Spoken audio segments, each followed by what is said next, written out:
그 무렵 예수님께서는 회당에서 나오시어 야고보와 요한과 함께 곧바로 시몬과 안드레아의 집으로 가셨다. 그때 시몬의 장모가 열병으로 누워 있어서 사람들이 곧바로 예수님께 그 부인의 사정을 이야기하였다. 예수님께서 그 부인에게 다가가시어 손을 잡아 일으키시니 열이 가셨다. 그러자 부인은 그들의 시중을 들었다. 저녁이 되고 해가 지자 사람들이 병든 이들과 마귀 들린 이들을 모두 예수님께 데려왔다. 온 고을 사람들이 문 앞에 모여들었다. 예수님께서는 갖가지 질병을 앓는 많은 사람을 고쳐주시고 많은 마귀를 쫓아내셨다. 그러면서 마귀들이 말하는 것을 허락하지 않으셨다. 그들이 당신을 알고 있었기 때문이다. 다음 날 새벽 아직 캄캄할 때 예수님께서는 일어나 외딴 곳으로 나가시어 그곳에서 기도하셨다. 시몬과 그 일행이 예수님을 찾아 나섰다가 그분을 만나자 모두 스승님을 찾고 있습니다 하고 말하였다. 예수님께서 그들에게 말씀하셨다. 다른 이웃 고을들을 찾아가자. 그곳에도 내가 복음을 선포해야 한다. 사실 나는 그 일을 하려고 떠나온 것이다. 그러고 나서 예수님께서는 온 갈릴레아를 다니시며 회당에서 복음을 선포하시고 마귀들을 쫓아내셨다. 주님의 말씀입니다.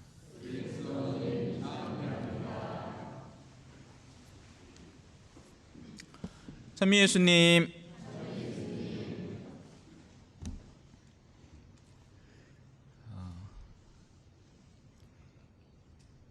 한국 사람들은 똑똑하기 때문에 그 똑똑함의 역으로 취해서 신앙을 상실해 가고 있습니다. 불과 몇십 년 전만 하더라도 나무 앞에 물그릇 하나 떠놓고 거기다 기도를 올리는 건 흔한 일이었죠. 선왕당이라고 하죠. 그런데 지금은 과학이 난무하는 시대가 되었습니다. 과학 역시도 하나의 믿음의 체계예요. 검증된 것을 믿겠다는 거죠. 그런데 재밌는 게 하나 있습니다. 여러분 이거 검증하셨습니까? 여기 기계장치가 하나 있습니다. 이 안에 있는 일들이 어떻게 다 움직이고 처리되는지 우리가 알아서 쓰는 게 아니죠. 과학자들이 확증을 했다 하니 그걸 믿고 쓰는 겁니다. 이런 일들은 자주 일어납니다. 언제는 포도주가 좋다 해서 포도주가 동이 납니다. 그러다가 과학자들이 포도주가 나쁘다 하면 그때부터 나쁜 게 되는 겁니다. 옛날에는 방사능이 좋다 했습니다. 금방 방사능을 개발하고서는 그걸 약재로 팔았어요. 진시황제는 수은이 좋은 줄 알았습니다. 그래서 만병통치약으로 수은을 마시기까지 했죠. 그러다가 수은 중독으로 죽었대요.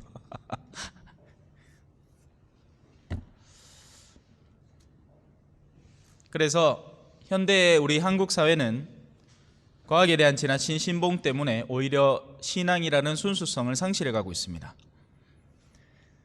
제가 남미에 있을 때는 한날 그 동네는 이제 죽은 이들의 날이 있고 모든 성인의 날이 있거든요. 우리나라도 있지만 우리는 별 중요성이 없지 않습니까? 근데 이제 그 동네는 마치 우리의 설날과 추석처럼 망자의 날을 굉장히 소중히 여깁니다. 그래서 이 사람들이 무덤에서 거의 하룻밤을 보내요. 그날이 되면 신자건 아니건, 그 동네는 가톨릭 국가니까. 근데 그러다가 사단이 난 겁니다. 한 자매가 직전까지 멀쩡했는데 갑자기 확 바뀐 거예요. 그러자 이제 찾아올 데가 없잖아요. 사제관의 문을 두드린 거죠. 그 새벽에, 새벽 2시였던 걸로 기억을 합니다. 오늘 예수님이 병든 이들과 마귀 들린 이들을 밤중에 고치는 모습 속에서 제 삶의 한 단편이 떠올랐어요. 그래서 딴 거 해준 거 없습니다. 그냥 성수 한 통 들고 가서 주님의 기도 외워주면서 그에게 성수를 뿌렸죠. 뭐 그 말고도 사실 더러운 영에게 사로잡힌 케이스들을 꼽으라면 몇 가지 사안들을 들 수 있습니다. 근데 지금 그건 중요한 게 아니고 지금 뜸들이고 있는 겁니다. 그냥 전 이야기처럼 우리 왜 밥 먹을 때 전식 먼저 먹잖아요. 그죠? 샐러드 먼저 먹고 그러고 밥을 먹어야지. 자, 오늘 주제는 아프면 일할 수 없다는 겁니다. 너무나 간단한 이야기죠. 아픈 사람은 일하지 못합니다. 건강해야 일을 하죠. 육체가 아픈 사람은 육체로 할 수 있는 일을 할 수가 없습니다. 아프기 때문에요. 그러면 영혼이 아픈 사람은 어떻게 될까요? 영혼으로 할 수 있는 일들을 못하게 되는 겁니다. 그래서 영혼이 아픈 사람은 참된 신앙을 전수해 줄 수가 없습니다. 영혼이 아프니까 그렇죠. 그게 오늘날의 문제이기도 합니다. 많은 사람들이 여전히 자기가 가톨릭 신자라고 하는데 그 신앙을 올곧게 지니고 있느냐에 대해서는 올바로 검토를 안 합니다. 이미 죽어있는 신앙 껍데기를 지니고 있는 경우가 많아요. 그러다 보니 어떻게 됩니까? 신앙이 전수가 안 됩니다. 자녀 때에서부터는 냉담자가 속출을 하는 겁니다. 참된 신앙이 제대로만 전해지면 한 사람에게 있어서 가장 소중한 체계가 뭐냐라고 물으면 그 사람의 가장 근본적인 신념이 드러나는 겁니다. 그런데 현대사회에서는 뭐가 가장 중요한 신념 체계겠어요? 머니 해도 돈이 빠밤, 이게 최고예요. 그러니 돈의 여부를 따지지 신앙의 여부는 언제나 옵션이 되는 거죠. 하지만 진짜 신앙이 마음 안에 들어찬 사람이 있다면 설령 돈을 조금 덜 벌더라도 신앙을 우선적으로 챙기는 중심이 잡히는 겁니다. 하지만 이게 많이 흐트러져 있는 거죠. 현대 사회에 있어서는.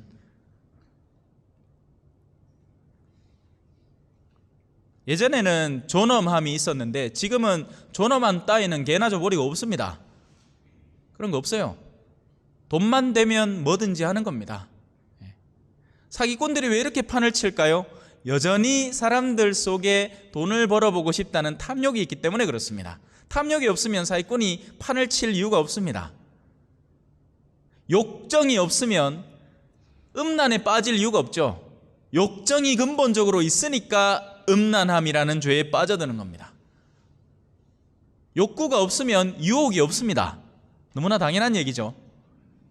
우리 모두는 사실 돈에 사랑을 갖고 있기 때문에 항상 그것이 유혹으로 작용을 하고 언젠가는 나를 무너뜨릴 도구가 되는 거죠. 맞다 하지 않습니까? 그죠? 맞답니다. 맞습니다. 자, 전화기 소리가 좀 잦아들면 계속하겠습니다. 자, 그래서 오늘 복음에는 시몬의 장모가 나옵니다. 아픈 동안에는 봉사를 못합니다. 예수의 일행에게 시중을 둘 수가 없습니다. 하지만 병이 낫자마자 봉사를 시작을 합니다. 그래서 이 정황과 상황을 거꾸로 뒤집어 보면 봉사를 하는 이는 병이 나았다는 이야기이기도 해요. 맞죠? 병이 나았으니까 봉사를 하는 거니 병이 낫지 않으면 봉사를 할 수 없으니 이미 봉사를 하고 있다면 자신이 병이 나았음을 확정하는 것이기도 합니다. 또 맞답니다. 그래요. 우리 어르신 많이 이해를 해드립시다. 자, 누구에게나 일어날 수 있는 일이니까, 그죠? 저에게도 일어날 수 있는 일입니다. 지난번에도 한번 말씀을 드렸지만 한날은 시몬이 미사 드리는데 전화 소리 막 들리니까 누가 이 미사 중에 전화를 했는데 알고 보니까 자기 주머니에서 나는 게라. 그러니까 사람이 항상 겸허해야 됩니다. 그죠? 자, 다시 돌아옵시다. 반대로 봉사를 하지 않는 이가 있다면 다른 일을 위해서 자신을 헌신하는 시간을 갖는 사람이 아니라면 그래서 여기에서는 또 역으로 유추해 볼 수 있는 거죠. 영혼이 아직 아프다는 이야기이기도 하는 겁니다. 영혼이 활력이 있는 사람은 영혼이 기꺼이 하는 일들을 해내기 때문입니다. 왜? 건강한 사람을 집안에 하루 종일 갖다 주면 몸이 찌뿌둥하잖아요. 어디 나가 놀고 싶고, 그죠? 육체가 건강한 사람은 육체의 그 건강함을 바탕으로 하는 여러 가지 활동들을 하고 싶어 하기까지 한단 말입니다. 운동을 안 하면 오히려 몸이 막 찌뿌둥한 느낌이 들죠. 영혼도 마찬가지예요. 건강한 영혼을 지닌 사람은 다른 일을 위해서 희생하고 헌신하는 기회를 찾는 겁니다. 그래서 거꾸로 다른 일을 위해서 봉사나 희생의 영역을 찾지 않는 이들, 그러니까 뭐 이런 사람들 있잖아. 미사만 와서 제일 뒤에 앉아 있다가 마치자마자 퇴장성가 부르고 있는데 막 도망가는 사람들 있죠. 예. 그 사람들은 혹시나 나를 붙들고 잡을까 겁이 나는 사람들인 겁니다. 희생? 개나 주라 그래. 희생은 내가 왜 그걸 해야 돼? 이 계산 바른 시대에 나한테 득이 되면 뭘 하는 거지, 득도 안 되는 걸 내가 왜 희생하고 원신하고 있어? 난 그런 거 안 해. 그러면 아직 어딘가에 영혼의 아픔이 존재한다는 이야기입니다. 우리 채원이 같은 경우에는 그죠? 시키지도 않았는데 내 옆에 와갖고 제가 어르신한테 인사하니까 지도 열심히 인사를 합니다. 그죠? 한 번도 시킨 적이 없어요. 맞지? 내 시키더나? 아니지? 지가 와 합니다. 그러면 신부님하고 같이 인사를 하는 게 자신의 마음속에 기쁨을 준다는 얘기예요. 애들은 싫은 건 절대 안 하거든. 안 그래요? 강아지도 그래. 싫은 건 안 합니다. 우리 복돌이 입마개 함 씌우려고 하면 막 이렇게 샀습니다. 싫은 건 안 해. 좋은 것만 하지. 그래서 신앙 안에서 하는 모든 것이 절로 봉사라고 착각해서는 안 됩니다. 신자가 미사에 나오는 걸 내가 봉사하고 있다라고 착각해서는 안 됩니다. 그건 봉사가 아니에요. 그건 뭐죠? 의무죠. 마땅히 해야 할 일입니다. 레지오 단원이 묵주기도 하는 게 봉사입니까?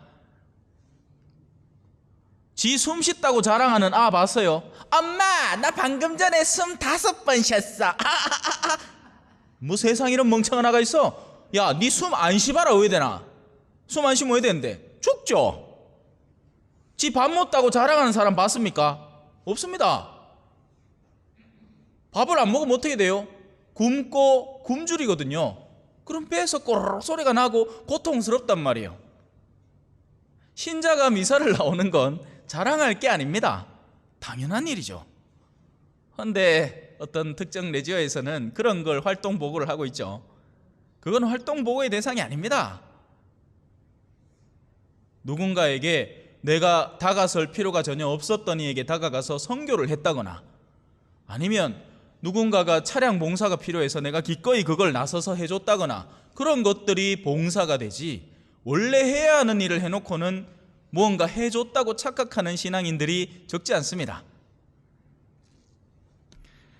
그래서 그건 봉사가 아니라 의무죠. 오늘 이 독서에서 바오로 사도는 의무로 하는 일은 어찌할 수 없이 해야만 하는 일이라고 규정을 해버립니다.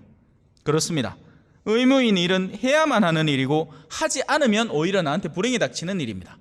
사제가 미사 드리는 게 제가 여러분한테 네 여러분한테 미사를 드릴 수 있기에 감사할 줄 알아서 이렇게 얘기해야 되는 일입니까? 아닙니다. 미사 안 하면 어떻게 돼요? 주교님한테 투서 들어가고 저 신부는 미사도 안 한다 하면서 쫓겨납니다. 그러면 이제 다음 인사이동 때 정직 이런 거 나오겠지. 신부도 미사도 안 하는 신부 정직 그래서 의무인 일은 마땅히 우리가 해야만 하는 일들입니다. 나의 직무 속에서 당연히 해야죠. 그리고 그걸 하지 않을 때 오히려 내가 불행해지는 일들입니다. 그게 의무라는 거예요. 신자가 미사를 나오는 것은 안 나와도 될 것을 내가 나와준다라고 하느님 앞에 뻗팅기는 일이 절대 아닙니다. 그걸 나오지 않을 때 어떻게 될까요? 내가 세례를 받았어. 신앙인이야. 그런데 하느님이 우리한테 주시겠다는 밥을 안 먹겠대. 그럼 그 영혼이 어떻게 되어갈 것 같습니까? 점점 메말라가고 피폐해집니다. 그런 상태를 10년, 20년, 30년, 40년 지속해오면 거의 영혼이 죽다시피 하는 상태가 되는 겁니다. 그러면 어떻게 되는지 아세요? 내가 뭘 잘못했는지도 모르면서 잘못을 계속하게 됩니다. 우리가 신앙생활을 계속하는 동안에는 영혼이 깨어있지 않습니까? 피부하고 똑같은 거예요. 지금 제 여기 복도리가 잘못 깨물어가지고 피부가 죽어버렸거든요. 여기 지금 그래서 감각이 없어요. 매번 그렇게 손이 자꾸 가는 이유가 느낌이 이상해. 감각이 없어. 피부 껍데기가 죽어버렸단 말입니다.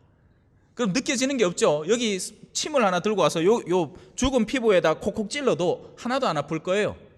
그런데 생사래는 찌르면 어떻게 됩니까? 따가따따따따따 하겠죠. 왜냐하면 피부가 살아있으니까요. 영혼도 마찬가지입니다. 죽어있는 영혼은 자기에게 무슨 일이 일어나고 있는지 전혀 감지하지 못하고, 그래서 더 큰 어두움들을 자발적으로 끌어당기는 상태로 살아가는 경우가 많습니다. 주변에 보면 알죠.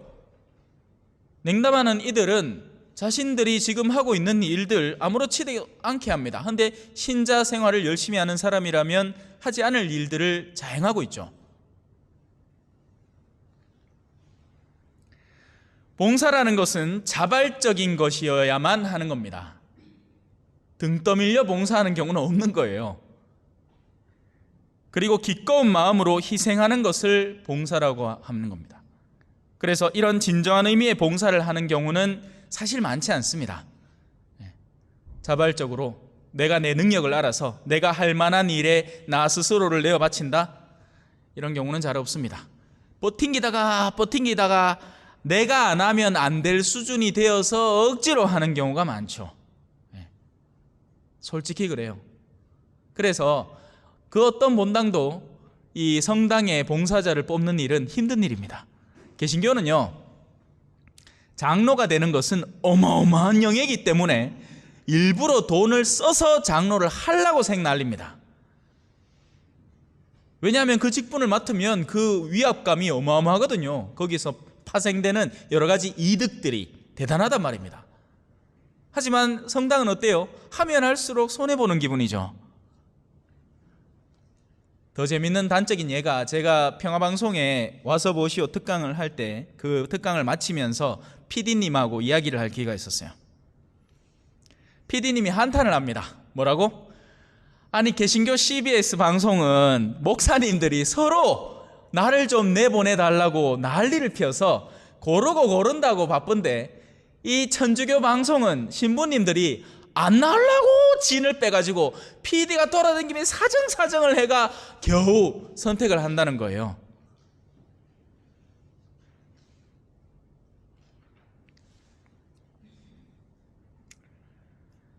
그래서 스스로 나서서 봉사의 직분을 찾고, 신부님 제가 할 만한 일이 뭐가 있겠습니까? 저는 이런 쪽에 특화되어 있는 사람인데 이런 부분에 얼마든지 도와드릴 수 있을 것 같습니다. 지금까지 한 번도 못 봤습니다, 솔직히. 한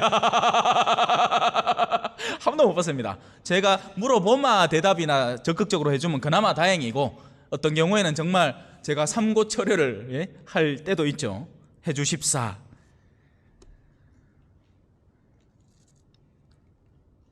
그래서 그렇게 자발적으로 자신을 내어 바치는 이는 병이 나았음을 증명하는 이들이 되는 겁니다.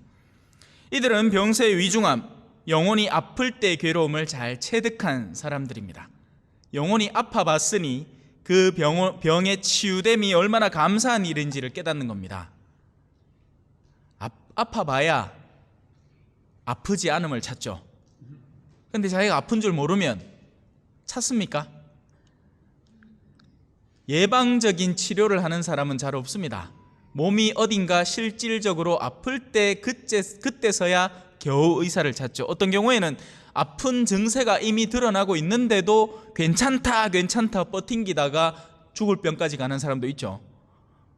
영혼도 똑같습니다. 그래서 자신이 정말 아팠다는 것을 이해하고 그 아픔에서 해방되었다는 것을 깨닫는 사람이 뭘 느끼겠습니까? 감사함을 느끼는 겁니다. 감사하는 거예요. 저녁이 되고 해가 졌다는 것은 외적으로 드러내는 내적인 상태의 비유적 표현입니다.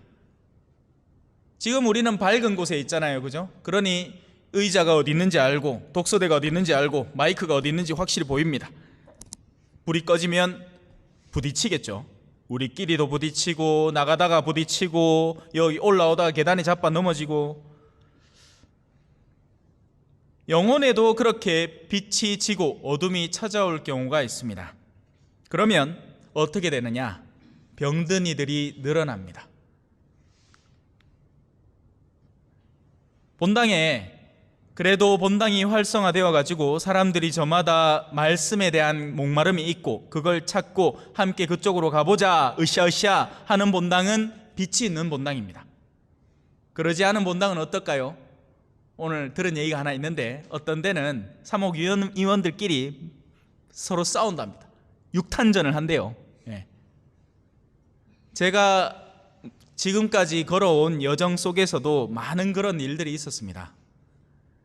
한 번은 보자로 갔던 한 본당에 교사회와 청년회가 싸우고 있는 겁니다.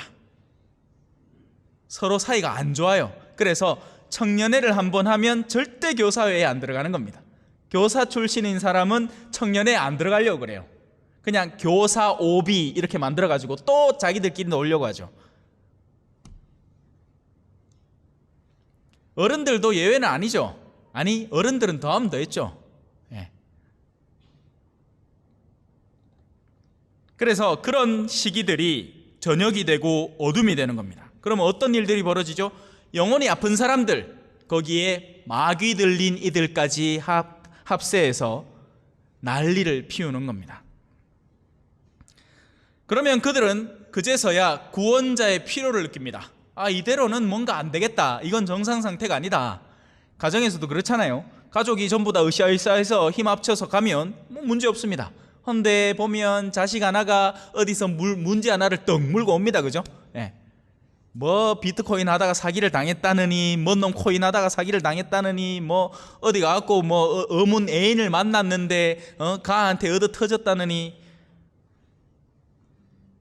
문제가 막 들어옵니다. 그러면 가정에 어둠이 엄습하는 시기죠. 어둠이 없으면 빛을 인식하지 못하는 경우가 많습니다. 빛이 있는 동안에는 그게 빛인 줄 모르는 경우가 많은 거예요. 그래서 성당을 순진하게 다니는 동안에는 성당이 빛인가 싶습니다. 그러다가 성당에서 멀어져 보고 세상의 냉혹함을 체험해 보면 아, 성당 다닐 때가 좋았구나 하는 것을 뒤늦게 깨닫죠.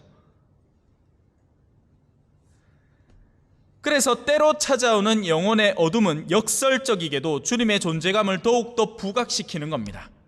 캄캄해야 촛불이 의미가 있죠. 지금 환한데 촛불 켜놓으면 뭐 의미가 있습니까? 그죠? 옛날에 카타콤바 같은데, 로마의 지하 무덤 같은데 들어가서 신자들끼리 조용히 모여갖고 야, 우리끼리 미사 드리자 하고 이 감시의 눈을 피해서 촛불 켜놓고 미사를 드릴 때 그 초의 존재감은 어마어마한 겁니다. 아, 저기 빛이 있구나. 그래서 그 전통이 남아서 우리는 제대 위에 그리스도를 상징하는 초를 켜놓는 겁니다. 자기를 태우죠. 사실 많은 이들은 자신의 삶의 어두움에서 비로소 하느님을 갈구하고 찾기 시작한 겁니다. 뭐 돈 많고 잘 나갈 때는 하느님 필요 없습니다. 내가 신인데 뭐. 돈 많고 잘 나갈 땐 내가 신인데 뭐. 내가 돈 한번 팍 풀마 회식에 들어온 내 부하 직원들이 와서 아이고 부장님 나이스 샷, 아이고 술 참 잘 드시네요, 꼴딱꼴딱 잘 넘기십니다, 온갖 모든 아리따운 말들, 감언이설을 넘쳐 흐르듯이 쏟아내지만 사실은 그 중에 그 누구도 부장님을 사랑하는 사람은 없죠. 돈의 힘이고 권력의 힘일 뿐이죠. 자, 예수님의 활동은 두 가지로 요약이 됩니다. 하나는 뭡니까? 하나는 병자의 치유, 다른 하나는 마귀의 퇴출입니다. 구마의 시기죠. 그리고 마귀에게는 특별히 함구령을 내렸습니다. 뚫린 입이라고 무조건 짓거려대야 가능한 게 아닙니다. 어떤 때에는 그 입을 경계시킬 필요가 있습니다. 말 그만하시오. 왜냐하면 마귀들은 거짓에 기인하는 말을 하고 진리를 왜곡시켜서 누군가에게 해를 끼치고 상하게 하는 의도를 강하게 지니고 있기 때문에 그렇습니다. 현대사회는 민주주의 사회죠. 그래서 우리 사회의 대표적인 착각은 무조건 많은 말을 들으면 다 될 거라고 생각을 하는 겁니다. 아닙니다. 그렇지 않습니다.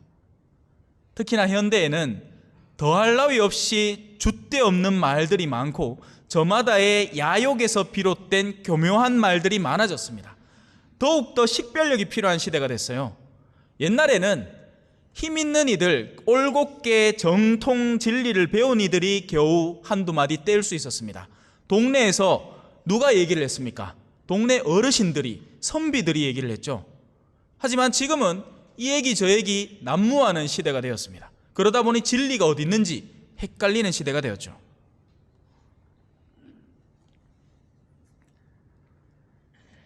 그래서 예수님은 마귀들이 말하는 것을 허락하지 않으셨습니다.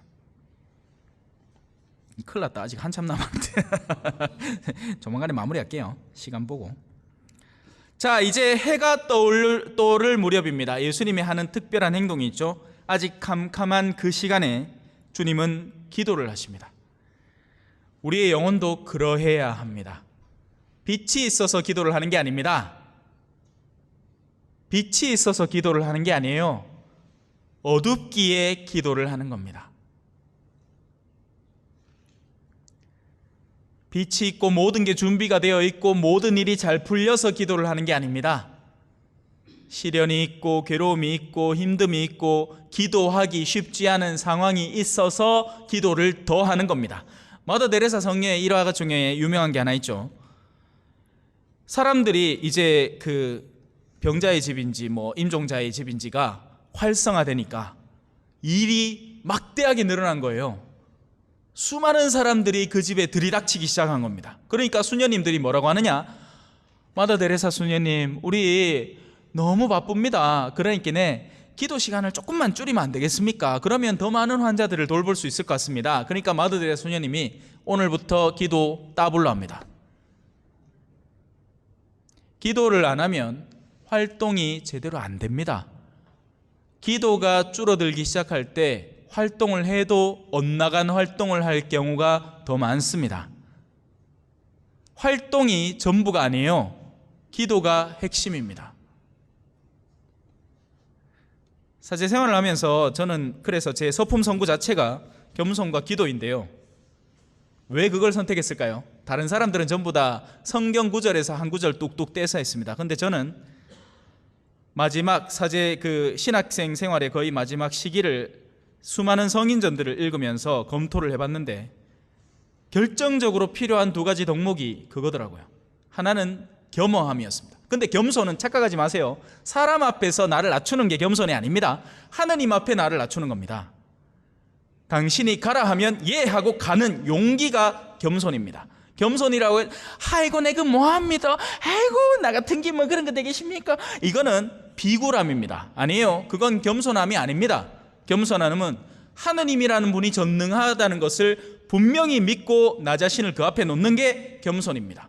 그래서 진짜 겸손한 사람은 용기 있는 사람입니다. 착각하면 안 됩니다. 순한 걸 겸손하다 하고 있으면 안 됩니다. 그건 순한 기죠. 그리고 기도는 절실한 겁니다. 기도는 숨 쉬는 거죠. 그래서 기도는 해도 모자란 게 기도입니다. 근데 우리는 기도 안 하죠. 바빠 죽겠는데 뭐. 네. 기도를 왜 합니까? 왜 헛된 시간을 공허한 데다 내다 바칩니까? 라는 느낌입니다. 그죠? 아니에요. 기도하지 않으면 지금의 이 험난한 현세를 살아가기가 쉽지 않은 세상이 되었습니다. 특히나 현세는 더 그래요. 자, 그렇게 지난밤의 치유와 구마로 사람들이 예수님을 찾기 시작합니다. 무슨 얘기죠? 예수님의 명성이 올라갔어요. 이제 사람들이 관심을 갖고 예수님께 나오기 시작합니다. 와, 일이 성공적인 것 같아요. 사람들이 막 찾기 시작하는 겁니다. 예? 제가 열심히 강론을 준비하고 사람들한테 할 때는 사람들이 네 자고 막 전화 받고 이렇게 샀는데 이제 떠날라 하이끼네 성경 강의 이제 제대로 한번 들어보자 하면서 사람을 모으기 시작한대요. 이제 뭔가 될라 싶죠. 하지만 하느님은 그런 때 이제 그만하는 겁니다. 예수님의 본래의 목적은 사람들의 환심을 사는 게 아니었습니다. 예수님의 본래의 목적은 뭐라고 서술되죠? 다른 이웃 골들을 찾아가자. 그곳에도 내가 복음을 선포해야 된다. 사실 나는 그 일을 하려고 떠나온 것이다. 병자 치유하고 구마하려고 온 게 아니다. 복음을 전하기 위해서 온 것이다. 그리고 복음은 이 동네에는 충분히 전해졌다. 남은 일들은 사람들이 그걸 받아들이든지 말든지는 스스로의 선택에 달린 문제다. 복음은 충분히 전해졌다. 잘 있거라 나는 간다. 복음은 충분히 전했으니. 저는 갈 때 아무 미련이 없을 겁니다. 예수님은 극대화된 사람들의 관심과 사랑을 거뜬히 뒤로하고 그곳을 깔끔하게 떠나갑니다. 그리고 복음을 선포하기 위해 복음이 필요한 곳을 당신 스스로 찾아다닙니다. 머물러 있지 않아요. 예수님은 절대 한 곳에 머무르지 않았습니다. 예수님은 필요를 찾아다니셨습니다. 누가 더 목마른가? 어디가 목마른가? 누가 복음 선포를 기다리고 있는가를 찾았습니다. 우리는 흔히 안정을 추구하죠. 익숙한 것을 좋아합니다. 그래서 맨날 앉던데 그래도 요 가족은 또 자리를 바꿔 앉았네요. 하지만 요 뒤에 어르신들은 맨날 그 자리죠. 눈 돌리보면 그 사람이 딱 그 자리야. 거의 안 바뀌. 왜냐하면 우리는 익숙함을 좋아하거든요. 하지만 예수님은 당신의 사명과 목적을 분명히 알았고 그 사명과 목적이라는 중심지를 통해서 어디든지 바꿔 앉을 수 있었습니다. 자리를 바꾸라는 게 아니에요. 안정을 추구하려는 나의 내면을 성찰하라는 이야기죠. 이제 이러한 일련의 내용을 바탕으로 이제 우리의 스스로의 신앙을 살펴봐야 합니다. 평온을 찾는 신앙은 너무나 쉽게 어긋납니다. 엉뚱한 평온을 찾다가 이단의 길로 빠져드는 이들이 더 많습니다. 십자가는 근본 편안함과는 거리가 멉니다. 예수님은 우리에게 최종적으로 안식을 반드시 주시겠지만 그 안식은 힘들고 짐을 진 이들은 나에게 오너라. 내가 너에게 안식을 주겠다. 너희는 내 멍에를 메고 나에게서 배워라 하고 당신의 멍에를 나누어 주십니다. 그 멍에는 별명이 희생이고 그 정식 명칭은 십자가입니다. 아멘.